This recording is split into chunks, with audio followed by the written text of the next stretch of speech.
यज्जित ही सत्य सोमपा अनाशस्ता इव स्मसि आतु ना इंद्र संशय गोश्वेषु शुभ्रिषु सहस्रेषु तुवी मघा।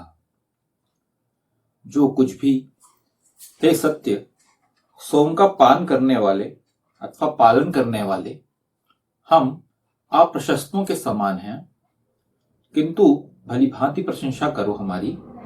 हे इंद्रियों को वश में करने वाले, गायों में, गमनशीलाओं में, भूमियों में, किरणों में, इंद्रियों में, अश्वों में, अश्व पुरुषों में, सहस्रों प्रकाशमानों में, हे प्रभु धन संपन्न। ये जो मंत्र लिया गया है यह ऋग्वेद के प्रथम मंडल के 29वें सूक्त का यह पहला मंत्र यहाँ पे लिया जा रहा है। तो यहाँ पे ये बोला जा रहा है कि जो आपका धर्म, जो आपका धन है, धन के लिए आपको कभी भी उस पर घमंड नहीं करना है। ये जो तुवी मघा बोला गया है, तुवी मघा का मतलब ये होता है कि हे प्रभु धन संपन्न। तो हमें क्या करना है? हमें धन संपन्न बनना है। इसमें कोई पॉइंट, इसमें कोई बात नहीं कि आपको धन संपन्न नहीं बनना है। धन संपन्न आप बने, लेकिन जो धन की प्राप्ति से या धन या संपत्ति, इनके माध्यम से आपको कभी ऐसा एहसास हो जाए, ऐसा आपको अनुभूति होने लगी कि मेरे अंदर घमंड आ रहा है, तो फिर वहां पे आपको उसको कंट्रोल करने की आवश्यकता है।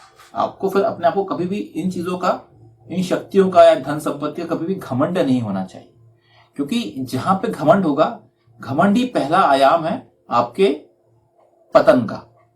बहुत क्लियरली आप पे ईश्वर ने यहाँ पे बोला हुआ है कि कभी भी आपको इन संपत्ति, धन संपत्ति के लिए कभी भी आपको पीछे नहीं रहना। आपको हमेशा इनकी प्राप्ति करनी है, आगे बढ़े, पैसा कमाएं, सब कुछ करें, लेकिन इनका मोह ना करें। इनके प्रति आप ऐसे ना बन जाए कि आपको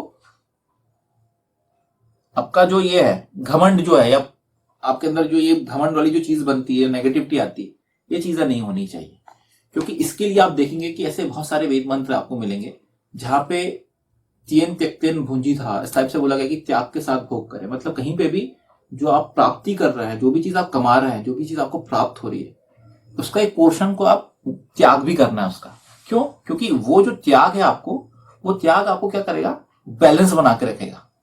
बैलेंस लाइफ में सबसे इंपॉर्टेंट है। ये जो पूरा जो वेद है, वेद में जो पूरी बात बताई गई है, 20,416 मंत्र है, वो बात ही करते हैं कि लाइफ में, एक इंसान की लाइफ में बैलेंस होकर रहना चाहिए।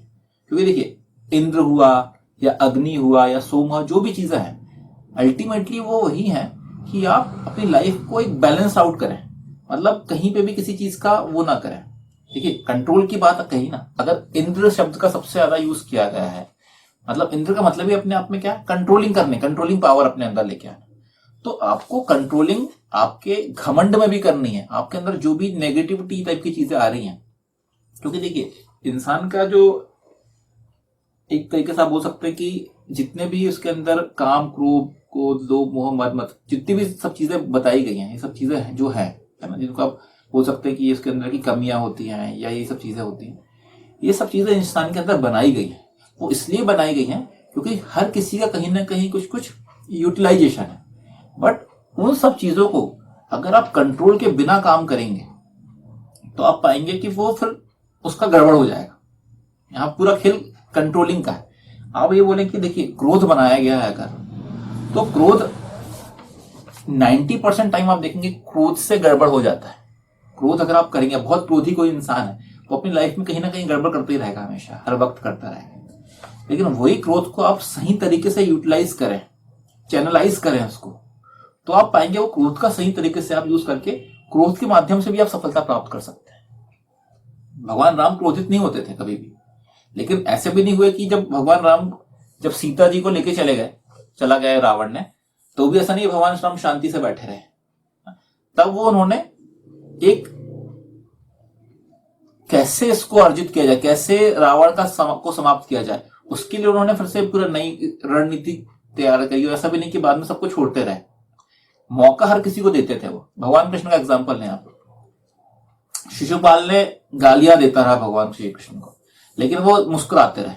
क्यों? क्योंकि एक लिमिट होती है। क्रोध आप एकदम पहली बार झटके में क्रोध नहीं करना चाहिए कि पहली गाली दिया तो भगवान कृष्ण ने सुदर्शन चक्र नहीं चला दिए थे। और पूरा समय दिया उसको कि तुम अपने क्रोध, अपने जो चीजें, जो क्योंकि शिशुपाल भी क्रोधित था भगवान कृष्ण पे, है ना, तो उसका भी क्रोध था, तो क्या उसके क्रोध की उसने अति कर दिया, तो जब क्रोध की अति हो गई तो फिर उसका भी समापन हो गया। और वही भगवान कृष्ण का क्रोध तुरंत नहीं आया, भगवान कृष्ण ने पूरा मौका दिए, और जब वो पूरा उसका लिमिट खत्म हो गई तो भगवान कृष्ण ने फिर अपना क्रोध के माध्यम से, मतलब जब सुदर्शन चक्र चलाया उन्होंने, समाप्त कर दी।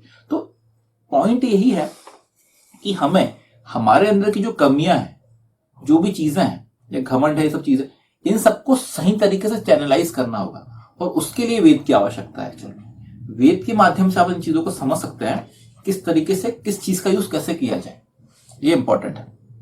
तो यहां ये बोला जा रहा है कि आपको ये धन संपत्ति वगैरह है, ठीक है, इसका घमंड कभी भी नहीं करना चाहिए, क्योंकि ये सब प्राप्त आपको ईश्वर के माध्यम से ही हुआ है।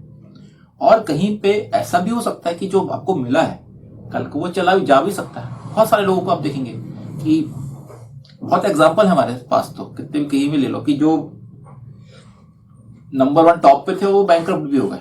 ये तो बहुत सिंपल एग्जाम्पल, आपको हजारों एग्जाम्पल मिल जाएंगे ऐसे, कि कोई इंसान बहुत पैसा कमाया, सब कुछ सही चला, और एक समय के बाद वो बैंकरप्ट हो गया। हमारे ही अपने इसमें देखा जाए तो जो अनिल अंबानी है, अनिल अंबानी जो मतलब मुकेश अंबानी का छोटा भाई, अनिल अंबानी टॉप में था एक्चुअल में, मुकेश अंबानी तो पीछे थे, क्योंकि जो उसके पास जो बिजनेस को मिला था, अपने फादर ने जो डिस्ट्रीब्यूट किए थे उन्होंने बिजनेस, अनिल अंबानी को सारे टॉप बिजनेस मिले थे। और जो ऑयल टू केमिकल का जो मतलब गैस वाला जो ये सब वाला जो बिजनेस है, पेट्रोलियम वाला, वो मुकेश अंबानी को मिला था, जो कि बहुत पुराने टाइप का बिजनेस था। लेकिन जो टॉप बिजनेस थे, मतलब कौन से, जैसे कि रिलायंस कैपिटल वाला हो गया, या आप देखेंगे ये जो एडलैब्स करके उन्होंने चालू किया था मूवी बनाने वाला, फिर मोबाइल का आपको जो वाला था बिजनेस, ऐसे बहुत सारे बिजनेस थे जिनको अगर सही तरीके से एक्सपांड किया जाता तो आप, डिजिटलाइजेशन वाला काम था वो, नई नई पीढ़ी के नए लोगों का नया वाला काम था, नया बिजनेस था, उसको अगर सही से यूटिलाइज करता हो, सही से काम करता, तो वो शायद सक्सेसफुल हो पाता। लेकिन क्या क्या हुआ, आप पाएंगे कि पूरा का पूरा खेल खत्म हो जाता है जब आपका डेट बढ़ते जाता है, और उसके बाद वो डेट मतलब कर्जा बढ़ा दिया आपने, कहीं ना कहीं आपके लाइफ स्टाइल वैसी नहीं रही जो आपको डाउन टू अर्थ रहना था।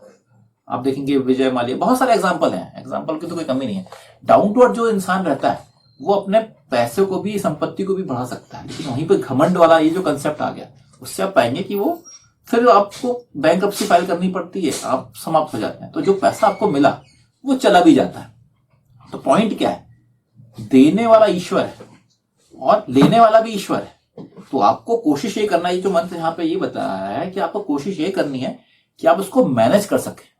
मैनेज करने की सबसे इंपॉर्टेंट बात है। अगर आप मैनेज नहीं कर पा रहे हैं तो फिर आप घमंड में आएंगे, और घमंड के बाद वो चला भी जाएगा।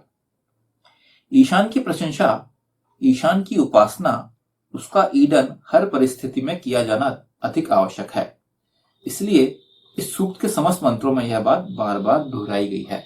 तो ये जो लास्ट का जो पूरी लाइन थी, आतु ना इंद्र संशय गोश्वेशु शुभ्रिशु सहस्रेशु तुवी मघा, ये पूरे जो मंत्र, ये जो पूरा सूक्त है, इसमें जो सात मंत्र है, सातों मंत्रों में ये जो लाइन है, आखिरी लाइन, ये बार बार दोहराई जाएगी। ये बताया जा रहा है कि आपको ईश्वर की उपासना हर परिस्थिति में, हर किसी के ऊपर रख के करनी है। यहां पे यही बोला गया था, पहले भी बात की गई थी, कि पैसे वाला हो जाए या गायों का, गमनशिलाओं, भूमियों, अश्व पुरुष, सहस्त्रों प्रकाशमान, जितने भी लोग हैं, जो भी जिनसे कि आप एक मोह में जा सकते हैं जिनके प्रति, उन सबके मोह से उठकर आपको ईश्वर की उपासना करनी है। ईश्वर की उपासना मतलब वेद पे आचरण करना है, एक अच्छा इंसान बनना है, ना कि इन्हीं चीजों में अपने लाइफ को खराब नहीं करना। खराब मतलब कई बार क्या होता है, उन्हीं में फंस जाते हैं। खराब मतलब खराब नहीं, हम ये बोल सकते हैं कि फंसना नहीं है हमें, क्योंकि देखिए लाइफ में ऐसे बहुत सारे टाइम आएंगे कि आपको लगेगा कि आप कहीं इन्हीं चीजों में फंस के आपका पूरा जीवन ही उसमें निकल जाए। तो हमें इनमें ना फंस के अपनी लाइफ को एक्चुअल में सही तरीके से चैनलाइज करना है, सही तरीके से जीवन जीना है, और उसके लिए वेद का यूज करना है, और ईश्वर की उपासना, ईश्वर की प्रशंसा इस तरीके से करनी है। जो कुछ भी हे सत्य, सोम का पान करने वाले, पालन करने वाले, हम अप्रशंसों के समान हैं, किंतु भली भांति प्रशंसा करो हमारी। हे इंद्रियों को वश में करने वाले, गायों में, गमनशिलाओं में, भूमियों में, किरणों में, इंद्रियों में, अश्वों में, अश्व पुरुषों में, सहसों प्रकाशमानों में, हे प्रभु धन संपन्न। ओम ओम यच्चित् ही सत्य सोमपा अनाशस्ता इव स्मसि आतु न इंद्र संशय गोष्वेषु शुभ्रिषु सहस्रेषु तुवी मघा। ओम।